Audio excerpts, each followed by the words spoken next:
La tesis de maestría es un trabajo que hice sobre desaparecidos, sobre personas desaparecidas, y esto me ayudó mucho a entender la problemática que existía de desaparición forzada en el Estado y cómo a través de la sociedad civil se pudo lograr influenciar a las políticas públicas que actualmente se ejecutan para personas desaparecidas. El trabajo de tesis que yo hice lo que aportó fue el primer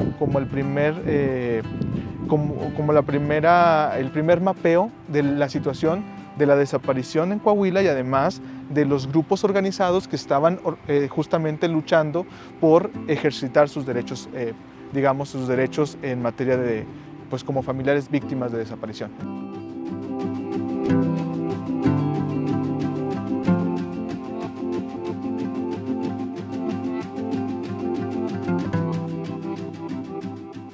El proceso de maestría fue un proceso arduo, fue mucha investigación, mucho trabajo. Es importante destacar que es necesario que las personas tengamos este tipo de investigación científica. Es importante que las universidades tengamos temas sociales sensibles que podamos explicar al mundo, y es importante también que las tesis se lean. Yo invitaría a todas las personas a todos los estudiantes de la facultad a que hicieran su proceso de tesis. Es un trabajo muy arduo, a veces pesado, pero también muy reconfortante, y además es muy gratificante el tener un trabajo que podamos utilizar y que podamos. En mi tesis, por ejemplo, lo que tratamos es un tema sobre desapariciones.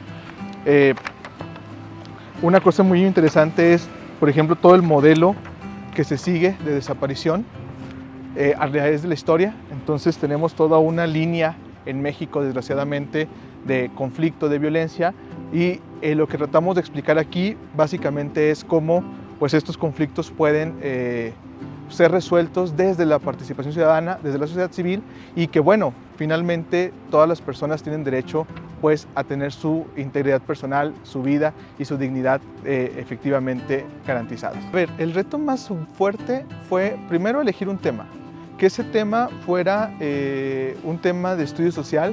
Como abogados nos enfocan mucho la parte que es únicamente jurídica.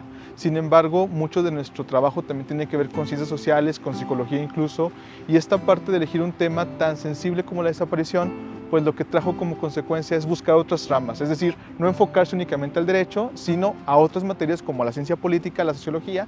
Y la parte más importante fue recabar la información. O sea, fue un estudio muy arduo estar recabando. Hicimos entrevistas con las personas desaparecidos, con grupos como Fundec, por ejemplo, con grupos como Fuerzas Unidas por los Desaparecidos, que es un grupo de Piedras Negras, con Alas de Esperanza, entre otros grupos que existen en el Estado. La metodología que utilizamos en esta tesis específicamente fue la entrevista directa a las personas, a familiares desaparecidos. Cuando construimos la tesis había poca información, es decir, todavía no existía mucha literatura sobre la desaparición. Sí había respecto de las desapariciones de los años 70, 60, que México tiene una historia muy fuerte en ese aspecto, pero no existía mucho conocimiento del contexto después de la guerra de Felipe Calderón.